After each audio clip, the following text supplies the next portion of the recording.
El 25 d'abril de 1707, la batalla d'Almansa va ser una data crucial per al futur i la configuració dels regnes de la Corona d'Aragó, ja que simbolitza la derrota en majúscules al significar el final del regne de València. Les tropes de Felip V arribarien a Xàtiva iniciant el seu atac el 22 de maig, ciutat que seria defensada pels maulets, els últims resistents contra les tropes borbòniques, als que cada any s'homenatja amb un acte ple de significat que enguany ha comptat després de 20 anys amb la participació del govern municipal.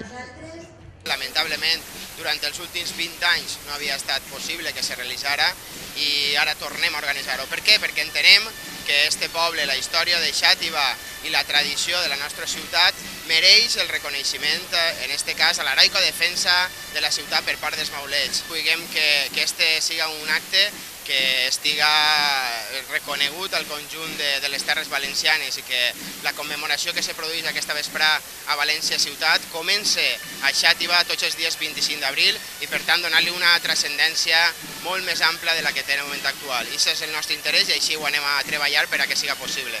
Crec que és un acte avui que hem d'estar satisfets, però sempre mirar enrere perquè no cal oblidar el que hem patit estos 20 anys abandonats a l'ostracisme i crec que avui hem d'aprendre que aquesta és una data important que hem de commemorar perquè no hem d'oblidar el passat. El País Valencià serà d'esquerres, feminista o no serà.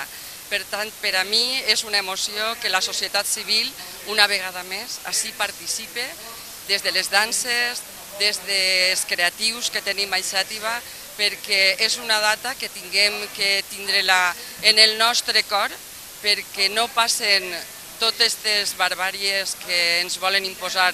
I és una data que, a més, és des de baix cap amunt. O sigui, és la societat civil la que té el protagonisme. Efectivament, moltes foren les associacions i col·lectius que sumaren a l'acte. Primer, la tradicional dansada va recórrer tot el carrer Montcada, encapçalada pels Micalets, fins a arribar a l'emplaçament del monument als maulets, a la plaça de Sant Francesc, i per continuar amb la part més protocolària, la lectura del manifest a càrrec de Vicent Tortosa i els discursos institucionals. L'alcalde remarcaria la necessitat de mirar cap al futur. Hem d'aprofitar aquesta data, que és 25 d'abril, per a reivindicar la nostra consciència com a poble, per a reivindicar que els valencians no vulguem ser menys que ningú, però també no vulguem ser més que ningú, però tampoc vulguem ser menys que ningú.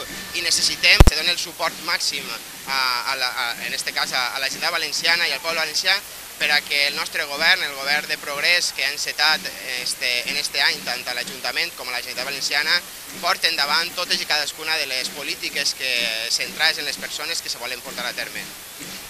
La segona part va tenir un caire més lúdic i festiu amb l'actuació, entre altres, de Pep Jimeno Botifarra. Que un home que ve del poble ni